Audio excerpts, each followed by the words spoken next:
What's up, family? Welcome back to the channel. I'm your host, Thatbaldbrutha. If you're new here or just returning, welcome. Thanks for taking time to roll with a brother. Let's get right into it.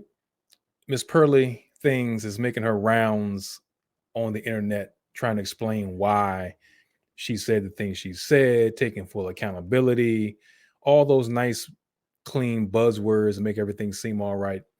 And I wanted to take a moment to kind of address my perspective on the situation, understanding that people make mistakes, right? Let's just get that off the rip. People make mistakes. You say things, you do things. Okay, understood. But there's a difference. Okay. Take me, for example. If I decided that I wanted to have a panel of nothing but white people on my show, and then all of a sudden I decide to bring in somebody who's an extreme person who has opinions about white folks and how they this, that, and the third, or is very anti-Semitic, how many seconds do you think it would take before my channel is not only canceled, my situation, the public assassination that I would face, my face being put all over the news as being a criminal, public enemy number one? Okay. How many seconds do you think it would take? Do you think, on top of that, do you think that white folk would come to my aid and stand up behind me and say, "Oh, this guy doesn't mean that. He just needs to be educated. He doesn't understand." They wouldn't give me the common courtesy of doing that. Yet somehow we black folk feel the need every time something like this happens and someone gets out of pocket, we decide we got to come to their rescue. Why? Oh, they don't understand. What do you mean they don't understand? This woman said out of her own mouth on her apology tour that she takes full accountability for Mr. Fuentes being on her channel. She even said she knew everything that was going on behind the scenes. She was just curious to know why he was banned from the country on the no-fly list, blah, blah, blah. And you bring him on anyway. And that's not even really what the issue is, because you're free to interview who you want to interview. That's not the issue. For me, it's not. The issue is that if someone comes on my show that I don't agree with what they're saying, I'll let you speak your piece, but I'm going to counterpoint. I'm going to say, hold up there, Mr. Fuentes. I hear what you're saying on that, but I disagree. Slavery, da da da da. I disagree. The Holocaust, da da da da. The issue is you co-signing. If you bring somebody controversial on your show and you decide to co-sign with them, then you have to take whatever repercussions come from that. You don't get to walk it back and say, well, most of my friends are black. Most of my employees are black. And that somehow gives you a pass for saying whacked out shit. No. Your feet get held to the fire just like everybody else. The problem that I'm seeing is like you no one wants to admit the fact that, yeah, she said some things wrong, but she co-signed it, right? You knew what you were doing. You knew that. You could have easily opposed. If you felt different, you would have said different. There's no misunderstanding about what you said. You said that slavery is being is overrated, embellished, exaggerated upon. I'm paraphrasing. These aren't your words. But that's what you said. My Africans, referencing your employees as to make it. And even if you didn't mean it that way, it's a better way of saying it. My employees, my staff. Right? At the end of the day, it was a comedy of errors that happened during that interview that in the grand scheme of things, you thought would be a great interview to have somebody controversial. It would draw attention. You were thinking business-wise. I get it. I get it.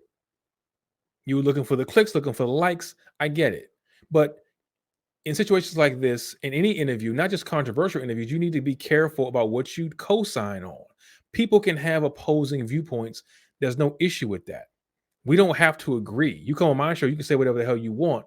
I don't have to agree with what you're saying, but I don't have to like it either. But I can say voice my opinion, my opposing viewpoint, and stand 10 toes down and say that, and not be afraid to say that. I'm not going to embellish it. Well, I guess you're right. Yeah, they always think of ways to make this thing more, make slavery more than what it is. No,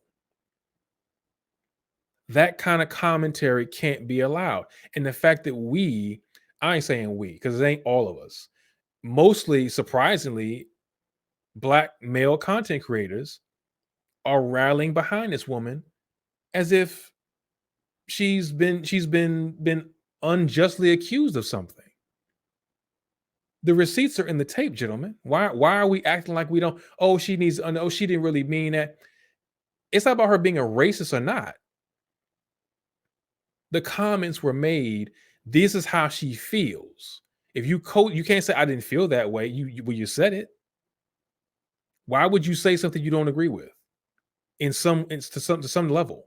Why would you say it? Why would you co-sign it? You co-signed it. Oh, we would just joke. There's no fucking jokes when it comes to stuff like that. I can tell you what, there are other groups out here that would never allow anybody to do anything like that. If you come out your mouth with something anti-Semitic, you got 30 seconds, less than 30 seconds for your asses on a fucking poke, on a stick out here being paraded around as somebody to be talk shit about. You're gonna find yourself canceled very quickly if you make any kind of disparaging remarks for some other groups. Trust me.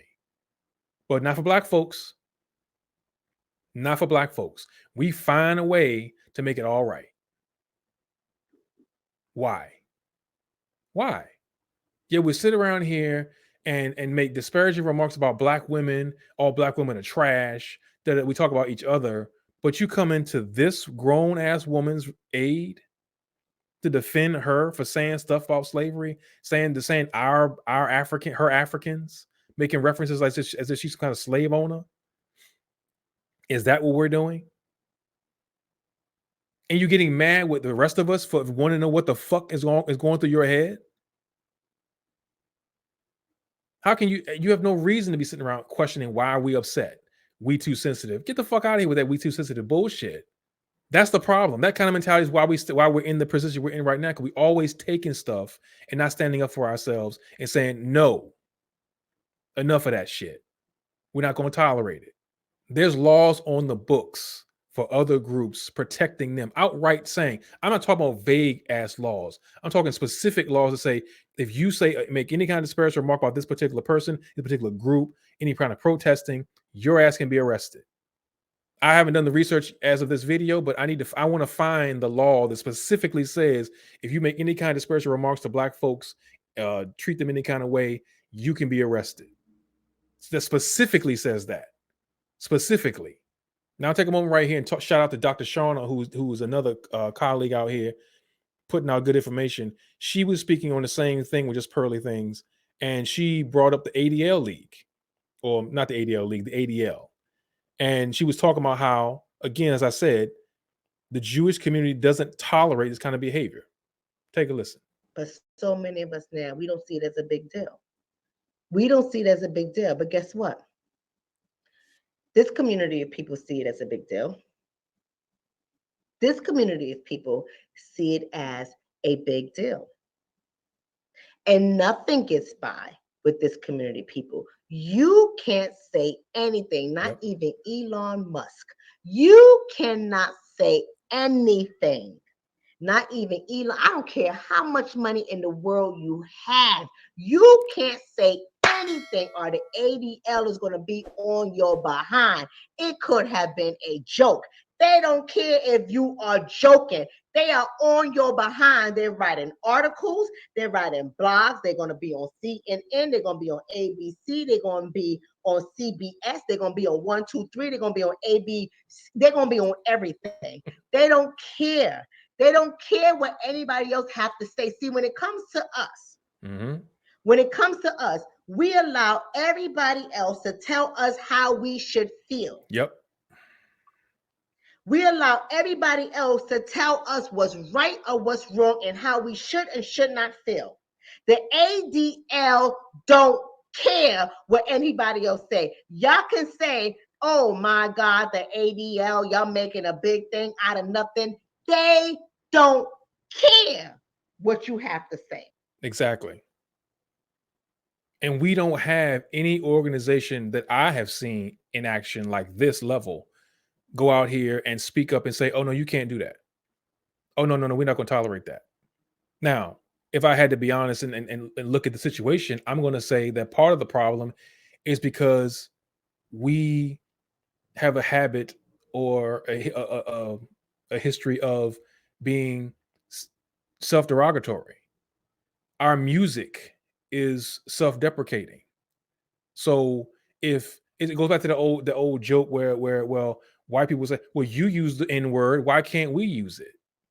When you talk bad about yourself, about your women, about your men, when you talk bad about the culture, then it opens up the door to allow other people to say what they want to say, because clearly we don't give a shit. So if we say stuff about ourselves, then why can't they chime in? There's people in the community right now that feel like, oh, slavery is you're making more other than it has to be. Oh, you're just embellishing a situation. Get over it. Not taking into account of the long-term healing that's required for that. The issue is not just getting over it. The issue is that there's a systemic issue in this country, in this world even, that we have to face. And no other group deals with it on the level that we deal with it, in my opinion. So when you have the ADL, Asian groups, LGBTQ plus groups that have their legislation, have their voice out there protecting them and their interests. We have none of that. Or whatever we do have ain't doing a great job of it. I'll say that. Because when stuff like this happens, not just with pearly things, anybody, it's always the issue. Well, how come no one? Where's our protection? What is the situation? What are we doing? What can we do? How come we're allowing this? But let's continue. They don't care because they are on code. You can't say a goddamn thing to them and make them back down. They will take your job. They will take your livelihood. They will ruin your reputation. They don't care. They're organized. They're consistent. And they have the same voice that shows up for them no matter what. Whether they're talking at a convention, whether they're on the news, or whether they're going up against somebody who is big. They don't care. One voice that represents the people. One voice that represents the people. Not even Whoopi Goldberg and all of her fame and all of her popularity and all of her so-called coins, not even Whoopi could say anything disparaging. Even if it was innocent, even if it was a mistake, she can't even say anything disparaging. I don't care if her last name is Goldberg. Nothing gets by the ADL, but not black folk. But not black folk. Yep. But not black folk. We always got to run to the rescue of the person who has the tears and support them and say, oh no, not Miss Pearly White Things. Not her. She ain't no racist. Oh no, y'all got it wrong. No, that's not what she meant. You taking a comment and you blowing it out of proportion. She loves black people. Y'all out of control. Y'all don't know how to act. Everybody who's white ain't a racist. What is wrong with y'all? And we're not saying that everybody white is racist. We're pointing out specific individuals who say stuff out of pocket and should be held accountable for that. The same way that we get held accountable if we say something out of pocket about another group. So hiding behind that guise of, oh, well, she didn't mean it that way. Well, you said it. There ain't a whole lot of different ways, different context, the way to take what you said. Well, I didn't mean y'all exaggerate like that. I didn't mean exaggeration in the true definition of the word. I meant a different kind of exaggeration. Well, I didn't mean my Africans. I mean, I don't own them. Yeah, yeah, yeah. I mean, they work for me, so I guess they're my. Get the fuck out of here with the semantic bullshit. At the end of the day, you said something out of pocket, you step into it, you own it, you fucked up. That's the bottom line. And acting like you didn't do anything and trying to hide behind and gentlemen, I'm telling you right now, I'm sorry. You guys are just feeding right into the divester mindset. O'Shea the Duke Jackson made a video a few days ago where he touched on this part that you are giving Cynthia G and women who think like she thinks more reason and ammunition to say this is exactly what they say that black men do. You come caping up for the rescue of some white woman, yet you talk shit about black women and treat black women like crap. This is the shit. This is what makes it difficult and hard to argue the case when shit like this happens. Because there is no way to go back and say, well, oh, Sin, they didn't mean that. They were just coming to her aid because she was being. Stop. Just stop. Now, you want to get into contrast the subject. Let's talk about Charleston White. Charleston White is a black man. For those who don't know, let's make sure we get that clear. He's a black man, right? Charleston White is out here running around and has made some videos where he's saying he's admitting that he's a rapist. Admitting that he's a rapist. And on top of that, saying how proud of it he is. And that he's happy. What's the big deal? It was only white women. Now, this dude, another guy, should be held to the fire as well. Statute of limitations is run off on him. Fantastic. Good for you. Lucky you. But at the end of the day, we should not be lifting this kind of person up in the community to say, oh, he should be somebody he should be admired. Admitting to a crime doesn't make you a better person. Doesn't remove the weight of the crime. Oh, well, it was only certain types of women I was doing that too. No, it doesn't negate the issue. But once again, we're getting behind people and rallying behind somebody who does not deserve to be saved. What are you saving? Oh, well, he's doing something for the community. That doesn't mean anything right now. All that credit has been burned because you made the stupid ass remarks about what you proud of doing and don't care. Would I do it again? I don't know. This is the man you want leading your youth, being a leader in the community, trying to educate young black boys on how to be men, saying shit like that. I can't. And then you want to know why people get upset, why we are in the situation that we're in right now as a community, because people look at us and laugh. You're ridiculous. When Harvey Weinstein got busted out there in Hollywood for doing his dirt, then white folks threw his ass right under the bus. Under the bus. Were there some voices out there who were trying to chime in? Yeah, there may have been a few, but they didn't get the limelight. They weren't on TV all the freaking time. That dude was under the bus. Oh, yeah. He did that. Yeah, we know. Under the bus. But here we go with a low-level version of this guy, Charleston White, and we lift him up. Y'all misjudging him. He, coming to his aid. He's a grown-ass man making grown-ass decisions. Stop trying to save adults. You want to save somebody, go focus on working with the kids. Save our youth, okay? As an adult, you make decisions, and those decisions come with repercussions, good and bad, and you got to learn how to deal with them. And sitting around here looking for somebody, caping up for somebody who don't need to be saved because they opened their own mouth and said what they said. Are you allowed to make mistakes? Absolutely. But you have to take accountability and own the fact that you made the mistake. Not start crying crocodile tears and whining. Why is everybody so upset with me? What's happening? Oh my God. Get over it. You fucked up. Own it.